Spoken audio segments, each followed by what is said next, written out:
मेरे सामने में पीएमसीएच के सीनियर आई डॉक्टर बैठे हुए हैं, डॉक्टर उदय सिंह सर। मैं जानना चाहता हूं सर कि समाज को और बच्चों को आप बताएं कि मोबाइल से क्या क्या हानियां होती है, जो थोड़ी देर पहले आपने मुझे बताई साइंटिफिकली। मोबाइल का प्रयोग हम दो तरह से करते हैं, एक तो पढ़ने लिखने के लिए, पठन पाठन के लिए, और दूसरा प्रयोग करते हैं अपना जो भी खेल कूद या न्यूज़ या कुछ गेम्स खेलने के लिए।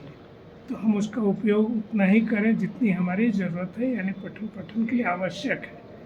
और ख़ास करके रात्रि में जो सोने का वक्त है उस समय मोबाइल का प्रयोग न करें, क्योंकि रात्रि का पहर जो होता है सोने के लिए होता है, और सोने के लिए ज़रूरी है कि कमरे में अंधेरा हो। और अगर अंधेरा नहीं होगी, लाइट कंटिन्यूसली आपके सामने दिखते रहेगा, तो ब्रेन जो है सोने की प्रक्रिया में नहीं जाएगी, उस मोड में नहीं जाएगी। तो अगर सोने का समय हो गया है तो कमरे में लाइट बुझ जानी चाहिए, और लाइट अगर नहीं बुझेगी तो मोबाइल के लाइट में नींद आपको नहीं आएगी। दूसरा परिणाम, इसका बुरा परिणाम हो सकता है, जो बाद में अभी हम लोग सोच रहे हैं कि वो ब्रेन पर रेडिएशन का असर होगा, और रेडिएशन का असर उसी तरफ होगा जिधर हम ज़्यादा कान में सुनते हैं। उसका हो सकता है बहरापन बढ़ जाए या बढ़ रहा है, या ब्रेन में कुछ ट्यूमर जैसा पोजीशन आ जाए, तो वो तो जांच से पता चलेगा। और इन दिनों में अगर कोई तकलीफ़ हो रही है बच्चों को, खास करके चिड़चिड़ापन बढ़ने का एक मेन कारण देख रहे हैं कि बच्चे मोबाइल यूज़ करने के लिए वो मारपीट करने को उतारू हैं, चोरी करने के लिए उतारू हैं, झगड़ा करने के लिए उतारू हैं, आपस में भाई बहन लगभग जैसे देखते हैं शराब की तरह नशा हो गया, वो भी एक तरह का नशा हो गया। तो नशा तो कोई भी हानिकारक है, चाहे मोबाइल का नशा हो, चाहे शराब का नशा हो।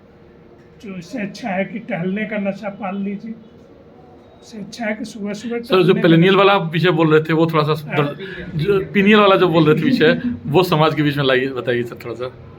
हमारे ब्रेन में एक पीनियल ग्रंथि नाम की ग्रंथि है, जो बहुत छोटी सी रहती है, एक शायद वही बादाम का दाना के बराबर, जो एलमंड होता है, एलमंड के साइन का, जहाँ पर हमारी महिलाएं जो बिंदी लगाती हैं उसी पर है, सेंटर ऑफ द ईयर। तो उसका काम है कि नींद आना। तो नींद जब अंधेरा होगी तब वो मेलाटोनिन का सिक्रेशन करता है, हार्मोन का। तो हार्मोन ही नींद लाने और हैप्पीनेस के लिए वही कारण है। बहुत सारे हार्मोन हैं, उसमें सेरोटोनिन हार्मोन हैप्पीनेस का हार्मोन कहा जाता है, और मेलाटोनिन जो है नींद के लिए ज़रूरी है। उसका लेवल जब बढ़ेगा तो नींद आएगी, और जब लेवल घटेगा तो नींद नहीं आएगी। और उसमें ये प्रकाश का बहुत इम्पोर्टेंट रोल है। जब हम जगे हुए हैं तो मेलाटोनिन नहीं बन रहा है, और जो बन रहा है वो दूसरा सोर्स है उसका। हर सेल में माइटोकॉन्ड्रिया होती है जो एक्टिव होती है। तो माइटोकॉन्ड्रिया को टूटने से बचने के लिए, या regeneration of mitochondria, repairing of mitochondria, ये जो होती है मेलाटोनिन की वजह से होती है। और वही मोबाइल के प्रयोग के कारण वही नहीं बन पाता है ना, वो तो यहाँ वाला ब्रेन वाला नींद के लिए। इसलिए सोने से पहले 2 घंटा पहले मोबाइल बंद कर दीजिए।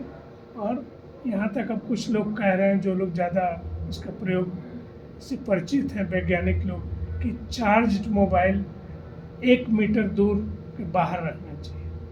मोबाइल चार्जर में लगा हुआ, वहीं आप सोए हुए हैं, तो उसका रेडिएशन डैमेज ज़्यादा होगा।